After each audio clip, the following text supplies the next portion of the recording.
ಈಗ ಕರ್ನಾಟಕದಲ್ಲಿ ಅರಣ್ಯ ಇಲಾಖೆಯವರು ರೈತರ ಭೂಮಿಯನ್ನು ವಶಪಡಿಸ್ಕೋಬಾರ್ದು. ರೈತರು 3 ಎಕರೆ 3.5 ಎಕರೆವರೆಗ ಭೂಮಿ ಉಳುಮೆ ಮಾಡ್ತಾಯಿದ್ರೆ ಅದನ್ನು ಕಿತ್ಕೋಬಾರ್ದು ಅಂತ ಹೇಳಿ ಉಚ್ಚ ನ್ಯಾಯಾಲಯ ಈಗಾಗಲೇ ಹೇಳಿದೆ. ಕಳೆದ ಬಾರಿ ಮುಖ್ಯಮಂತ್ರಿ ಇರುವಾಗ ಸಿದ್ದರಾಮಯ್ಯ ನಾವು ಈ ವಿಷಯವನ್ನು ನ್ಯಾಯಾಲಯ ಹೇಳಿರೋದನ್ನು ಅಧಿಕೃತವಾಗಿ ಘೋಷಣೆ ಮಾಡ್ತೀವಿ, ಯಾವುದೇ ಕಾರಣಕ್ಕೂ ರೈತರನ್ನ ಒಕ್ಕಲೆಬ್ಬಿಸೋದಿಲ್ಲ ಅಂತ ಹೇಳಿ ಸಿದ್ದರಾಮಯ್ಯ ಸರ್ಕಾರ ಘೋಷಣೆ ಮಾಡಿದೆ. ಈಗಾಗ ರಾಜ್ಯದಲ್ಲಿ ಎಲ್ಲೆಲ್ಲಿ ಬಲಾತ್ಕಾರದ ಪ್ರಯೋಗ ನಡೆದಿದೆಯೋ ಅಲ್ಲೆಲ್ಲ ರೈತರು ಭಾಳ ದೊಡ್ಡ ಪ್ರಮಾಣದಲ್ಲಿ ಪ್ರತಿಭಟನೆ ಮಾಡಿದ್ದಾರೆ. ಈ ವಾರದಲ್ಲೂ ಕೂಡ ನಾನು ವಿಜಯನಗರ ಜಿಲ್ಲೆ ಹರಪನಹಳ್ಳಿಯಲ್ಲಿ ಕೂಡ ನಾನು ಆ ಪ್ರತಿಭಟನೆಯಲ್ಲಿ ಭಾಗವಹಿಸಿ ಸಾವಿರಾರು ರೈತರಿಗೆ ಆತ್ಮಸ್ಥೈರ್ಯವನ್ನು ತುಂಬಿ ಈಗ ಅವರು ಭೂಮಿಯನ್ನು ಉಳುಮೆ ಮಾಡ್ತಾ ಇದ್ದಾರೆ. ಐಸಿಎಸ್ಇ ಬೋರ್ಡ್ ಎಕ್ಸಾಮ್ನಲ್ಲಿ ಡಿಸ್ಟಿಂಕ್ಷನ್ ಫಸ್ಟ್ ಕ್ಲಾಸ್ನಲ್ಲಿ ವಿದ್ಯಾರ್ಥಿಗಳು ಪಾಸ್ ಆಗಿ 100% ರಿಸಲ್ಟ್ ಪಡೆದು ಜಿಲ್ಲೆಯ ಟಾಪ್ ಸ್ಕೂಲ್ ಪಟ್ಟಿಯಲ್ಲಿರುವ ಕೋಲಾರದ ಟಮಕ ಬಳಿ ಇರುವ ಸರ್ ಎಂ ವಿಶ್ವೇಶ್ವರಯ್ಯ ಇಂಟರ್ನ್ಯಾಷನಲ್ ಸ್ಕೂಲ್ನಲ್ಲಿ 2026-27ನೇ ಸಾಲಿನ ನರ್ಸರಿಯಿಂದ 10ನೇ ತರಗತಿಯವರೆಗೆ ದಾಖಲಾತಿಗಳು ಪ್ರಾರಂಭವಾಗಿದೆ. ಹೈಟೆಕ್ ಸ್ಕೂಲ್ ಬಿಲ್ಡಿಂಗ್, ಆಟದ ಮೈದಾನ, ನುರಿತ ಶಿಕ್ಷಕರ ಜೊತೆಗೆ ಸುರಕ್ಷಿತ ಬಸ್ ವ್ಯವಸ್ಥೆ ಕಲ್ಪಿಸಲಾಗಿದೆ. ಶಿಕ್ಷಣದ ಜೊತೆಗೆ ಸ್ಪೋರ್ಟ್ಸ್ನಲ್ಲಿ ಉತ್ತಮ ತರಬೇತಿ ನೀಡಿ ರಾಜ್ಯ ಹಾಗೂ ರಾಷ್ಟ್ರ ಮಟ್ಟದಲ್ಲಿ ಕ್ರಿಕೆಟ್ ಹಾಗೂ ಖೋ ಖೋ ಕ್ರೀಡೆಯಲ್ಲಿ ಹಲವು ವಿದ್ಯಾರ್ಥಿಗಳು ಭಾಗವಹಿಸಿ ಅನೇಕ ಪ್ರಶಸ್ತಿ ಪಡೆದಿದ್ದಾರೆ.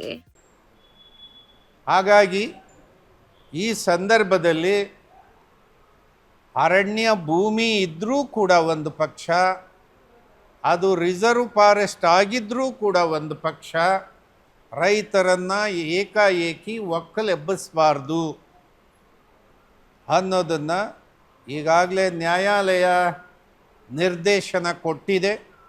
ಇದಕ್ಕೆ ಸಂಬಂಧಪಟ್ಟಂಗೆ ಸರ್ಕಾರದ ಅರಣ್ಯ ಇಲಾಖೆ ತಮ್ಮ ಇತಿಮಿತಿಯಲ್ಲಿ ಕೆಲಸ ಮಾಡಬೇಕು. ರೈತರ ಮೇಲೆ ಯಾವುದೇ ಕಾರಣಕ್ಕೆ ಬಲ ಪ್ರಯೋಗ ಮಾಡೋದು, ಆಮೇಲೆ ಬೆಳೆ ನಾಶ ಮಾಡಿ ಸ್ವಾಧೀನಪಡಿಸ್ಕೊಳ್ಳೋದು, ಇದು ಯಾವುದನ್ನು ಮಾಡಬಾರ್ದಂತ ಹೇಳಿ ಅರಣ್ಯ ಇಲಾಖೆಗೆ ವಿನಂತಿ ಮಾಡ್ತೇನೆ.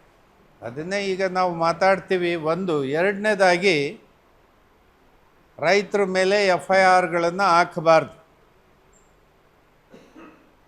ರೈತರು ಯಾವುದೇ ಅಪರಾಧ ಮಾಡಿಲ್ಲ. ಅವರು ಕೃಷಿಯನ್ನು ಮಾಡ್ತಾಯಿದ್ರೆ ದೇಶಕ್ಕೆ ಆಹಾರ ಉತ್ಪಾದನೆ ಮತ್ತು ದೇಶಕ್ಕೆ ಬೇಕಾಗುವಂಥ ಕಚ್ಚಾ ವಸ್ತುಗಳ ಉತ್ಪಾದನೆ ಮೂಲಭೂತವಾಗಿ ರೈತರು ಸಂಪತ್ತನ್ನು ಸೃಷ್ಟಿ ಮಾಡೋ ದಿಕ್ಕಿನಲ್ಲಿ ಕೆಲಸ ಮಾಡ್ತಾ ಇರ್ತಾರೆ. ಅವ್ರನ್ನ ಕ್ರಿಮಿನಲ್ಸ್ ಅಂತ ಹೇಳಿ ಅವ್ರಿಗೆ ಪಟ್ಟ ಕಟ್ಟಿ ಕೇಸ್ ದಾಖಲೆ ಮಾಡುವ ಪ್ರಕ್ರಿಯೆಯನ್ನು ಅರಣ್ಯ ಇಲಾಖೆ ಕೈ ಬಿಡಬೇಕು. ಅರಣ್ಯ ಇಲಾಖೆಗೆ ಭಾಳ ತುಂಬ ಬೇರೆ ಜವಾಬ್ದಾರಿಗಳಿದ್ದಾವೆ, ನಿಮ್ಮ ಗಮನಕ್ಕೆ ತರ್ತೇನೆ. ಈಗಾಗಲೇ ನಾವು ಕರ್ನಾಟಕದ ಉಚ್ಚ ನ್ಯಾಯಾಲಯದಲ್ಲಿ ಕೇಸ್ ದಾಖಲೆ ಮಾಡಿದ್ವಿ. ಹಾಸನದಲ್ಲಿ ಸುಮಾರು 40 ಇಲ್ಲೀಗಲ್ ವುಡ್ ಇಂಡಸ್ಟ್ರೀಸ್ ರನ್ ಆಗ್ತಾಯಿದ್ವು. ಅದನ್ನು ಅಲ್ಲಿ ಸ್ಥಳೀಕರು ನಮ್ಮ ಗಮನಕ್ಕೆ ತಂದರು. ನಾವು ಮಂತ್ರಿಗೂ ಹೇಳಿದೆ, ನೋಡಿ ಇಲ್ಲೀಗಲ್ಲಾಗಿ ನಿಮ್ಮ ಗಮನಕ್ಕೆ ಬಂದೋ ಬರ್ದಲೋ ನಡೀತಾ ಇದ್ದಾವೆ, ಇದಕ್ಕೊಂದು ಕಡಿವಾಣ ಹಾಕಿ ಅಂತ. ಇಲಾಖೆ ಏನು ಕ್ರಮ ಕೈಗೊಳ್ಳಲಿಲ್ಲ. ಆನಂತರ ನ್ಯಾಯಾಲಯದಲ್ಲಿ ಕೇಸ್ ದಾಖಲೆ ಮಾಡಿದ್ವಿ. ಇಲ್ಲೀಗಲ್ ಯಾವ್ಯಾವುದಿದೆ ಅದನ್ನೆಲ್ಲ ಕೂಡಲೇ ಬಂದ್ ಮಾಡಿ ಕೋರ್ಟಿಗೆ ವರದಿ ನೀಡಿ ಅಂತ ಹೇಳ್ತಾರೆ. ಇನ್ನೂ ಏನೂ ಮಾಡೇ ಇಲ್ಲ. 1 ವರ್ಷ ಆಯಿತು. ಈಗ ಕಂಟೆಂಪ್ಟ್ ಮೂವ್ ಮಾಡ್ತಾಯಿದ್ವಿ. ಕರ್ನಾಟಕದಲ್ಲಿ 650 ಇಲ್ಲೀಗಲ್ ವುಡ್ ಇಂಡಸ್ಟ್ರೀಸ್ ರನ್ ಆಗ್ತಾಯಿದೆ. ಅವರಿಗೆ ದಿನಕ್ಕೆ 1 ಲೋಡ್ ಮರ ಅಂದರೂ ಎಲ್ಲಿಂದ ಬರುತ್ತೆ ಮರ?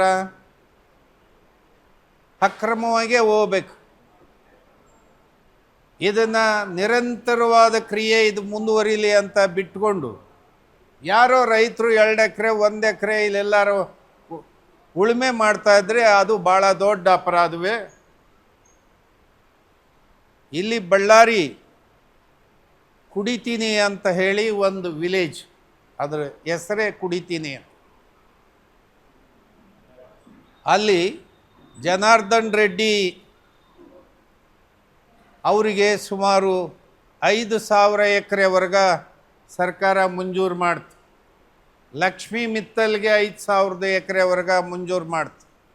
ಈಗ ಲಕ್ಷ್ಮೀ ಮಿತ್ತಲ್ಲು ಜಿಂದಾಲ್ ಕಂಪನಿಗೆ 960 ಎಕರೆ ಭೂಮಿ ಮಾರಾಟ ಮಾಡ್ತಾನೆ. ಇದು ಅರಣ್ಯ ಇಲಾಖೆ, ಕರ್ನಾಟಕದ ಕೈಗಾರಿಕಾ ಇಲಾಖೆ ನಡೆಸ್ತಾ ಇರ್ತಕ್ಕಂಥ ದಂಧೆ ಅನ್ನಬೇಕು, ಅಥವಾ ನೀವು ಕಣ್ಣು ಮುಚ್ಕೊಂಡು ಕೂತ್ಕೊಂಡಿದ್ದೀರಿ ಅಂತ ಹೇಳಬೇಕು. ಮೂರನೇದಾಗಿ, ಕರ್ನಾಟಕದಲ್ಲಿ ಮೈನಿಂಗ್ ಲಾಬಿ ನಡೀತು ಈ ಹಿಂದೆ. ಆಗ ಬಿಳಿಕೆರೆ ಬಂದರು ಇದೆಯಲ್ಲ, ಕಾರವಾರ ಸಮೀಪ, ಅಲ್ಲಿ ಬಲ್ಡೋಟಾ ಅಂತ ಹೇಳಿ ಒಂದು ಕಂಪನಿ ಇದೆ. ಆ ಬಲ್ಡೋಟಾ ಕಂಪನಿಯವರು ಲಕ್ಷಾಂತರ ಟನ್ ಅಲ್ಲಿ ಸ್ಟೋರ್ ಮಾಡ್ತಾರೆ ಇಲ್ಲೀಗಲ್ಲಾಗಿ. ಅವ್ರ ಮೇಲೆ FIR ದಾಖಲೆ ಆಗುತ್ತೆ, ಅಣ್ಣ ತಮ್ಮನ ಮೇಲೆ. ಅದನ್ನು ಇದ್ದಕ್ಕಿದ್ದಂಗೆ ಒಬ್ಬ ದೊಡ್ಡ ಉದ್ದಿಮೆದಾರ ಅದು ಪೂರ್ತಿ ಖಾಲಿ ಮಾಡ್ತಾನೆ. ಅದ್ರ ಬಗ್ಗೆ ನ್ಯಾಯಾಲಯದಲ್ಲಿ ಕೇಸ್ ಬರ್ತದೆ, ಧಾರವಾಡ ಬೆಂಚಲ್ಲಿ. ಆಗ ಕೋರ್ಟ್ ಹೇಳ್ತದೆ, ಇದೆಲ್ಲ ನಿಮ್ಮ ಕೈಲಿ ಏನು ಮಾಡೋಕ್ಕಾಗತ್ತೆ ರೀ, ಅರಣ್ಯದ ಗಣಿ ಇಲಾಖೆಯವರು ಇದನ್ನು ಸುಮ್ಮನೆ CBI ಕೊಟ್ಬಿಡಿ ಅಂತ ಹೇಳ್ತದೆ. CBI ಅನೇಕ ವರ್ಷಗಳ ಕಾಲ ತನಿಖೆ ಮಾಡಿ ಮಾಡಿ ಮಾಡಿ ಮೊನ್ನೆ ಈಗೊಂದು 6 ತಿಂಗಳಲ್ಲಿ ಒಂದು ವರದಿಯನ್ನು ಕೋರ್ಟ್ ಮುಂದೆ ತರ್ತಾರೆ. ನಾಗಪ್ರಸನ್ನ ಅಂತ ಹೇಳಿ ನಮ್ಮ ಹೈಕೋರ್ಟ್ ಜಸ್ಟಿಸು ಧಾರವಾಡ ಬೆಂಚಲ್ಲಿರ್ತಾರೆ, ಅವ್ರ ಮುಂದೆ ಬರ್ತದೆ. ಏನಂತ ವರದಿ ಆಗ್ತದೆ CBI ಅಂದರೆ, ಬೈಯರ್ಸ್ ಮೇಲೆ ನಾವು FIR ಮಾಡೋಕ್ಕೆ ಬರ್ತಾ ಇಲ್ಲ, ಆ ಕಾರಣಕ್ಕೆ ಕೇಸನ್ನು ಇದು ತನಿಖೆ ಮಾಡೋದರಿಂದ ಪ್ರಯೋಜನ ಇಲ್ಲ ಅಂತ ಹೇಳಿ CBI ವರದಿ ಕೋರ್ಟ್ ಮುಂದೆ ತರ್ತದೆ. ಹಾಗಾದರೆ ಕರ್ನಾಟಕ ಲೂಟಿ ಮಾಡಿದವರಿಗೆ ಗಣಿ ಇಲಾಖೆ, ಅರಣ್ಯ ಇಲಾಖೆ ಸಂಬಂಧಪಟ್ಟವರು ನೀವು ಸಪೋರ್ಟ್ ಮಾಡ್ತಾಯಿದ್ದೀರೋ ಏನು ಮಾಡ್ತಾಯಿದ್ದೀರಿ? ಉದಾಹರಣೆಗೆ ಸರ್ಕಾರನೇ ಕೇಳಿಬಿಡೋಣ, ನೀವು ಸರ್ಕಾರ ಬದುಕಿದಿರೋ ಈ ವಿಷಯದಲ್ಲಿ ಸತ್ತೋಗಿದಿರೋ? ಈ ಕೆಲಸಗಳನ್ನು ನೀವು ಮಾಡಿ ಇಲಾಖೆಯವರು, ಅದನ್ನು ಬಿಟ್ಟು ರೈತರನ್ನು ಒಕ್ಲೆಬ್ಸೋದು ಬೇಡ. ಈಗ ಈ ಸಂದರ್ಭದಲ್ಲಿ ಕೋರ್ಟು ತೆಗೆದು ಫೈಲ್ ಬಿಸಾಕ್ತು.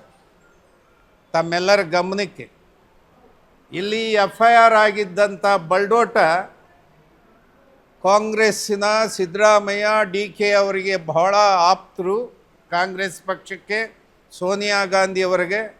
ಅವರು ಈ ಕೇಸಲ್ಲಿ ಬಚಾವಾದರು. ಇಡೀ ಸಂಪತ್ತನ್ನು, ಕರ್ನಾಟಕ ಸಂಪತ್ತನ್ನು ದೋಚ್ಕೊಂಡು ಹೋದ್ನಲ್ಲ ಬೈಯರ್ಸು, ಅವನೇ ಅದಾನಿ. ಕರ್ನಾಟಕದ ಸಂಪತ್ತನ್ನು ಬಾಚ್ಕೊಂಡು ಹೋದವನು ಅದಾನಿ. ಯಾರು? ನಮ್ಮ ನರೇಂದ್ರ ಮೋದಿಯ ಆಪ್ತ. ಅವನ ಮೇಲೆ ಕೇಸ್, ಕ್ರಿಮಿನಲ್ ಕೇಸ್ ಆಗಲ್ಲ. ಇಲ್ಲಿ ರೈತರ ಮೇಲೆ ಕ್ರಿಮಿನಲ್ ಕೇಸ್ ಹಾಕ್ತೀರಾ? ಇದು ನಿಮ್ಮ ಸರ್ಕಾರದ ಮುಂದೆ ಇರ್ತಕ್ಕಂಥ ದಾಖಲೆ. ಕಾಂಗ್ರೆಸ್ ಪಕ್ಷದವರು, ನೀವು ಕನ್ನಡಿ ಮುಂದೆ ನಿಂತ್ಕೊಂಡು ಮುಖ ನೋಡ್ಕೊಳ್ಳಿ. ಈಗ ಬರ್ತಕ್ಕಂಥ ಮುಖ್ಯಮಂತ್ರಿಗಳು ತಾವೇನು ಮಾಡಬೇಕು ಅನ್ನೋದನ್ನ ಆಲೋಚನೆ ಮಾಡಿ. ಸಿದ್ದರಾಮಯ್ಯನವರು ಈಗ ಕಾಂಗ್ರೆಸ್ ಪಕ್ಷದ ಧುರೀಣರು, ಇಷ್ಟು ದಿವಸ ಏನೂ ಮಾಡೋಕ್ಕಾಗಲಿಲ್ಲ, ಈಗೇನು ಮಾಡ್ತೀರಿ ಅಂತ ಹೇಳಿ ತೀರ್ಮಾನ ಮಾಡಿ ಅಂತ ಅರಣ್ಯ ಇಲಾಖೆಯವರಿಗೆ ಈ ಸಂದರ್ಭದಲ್ಲಿ ಈ ವಿಷಯ ಹೇಳ್ತೇನೆ.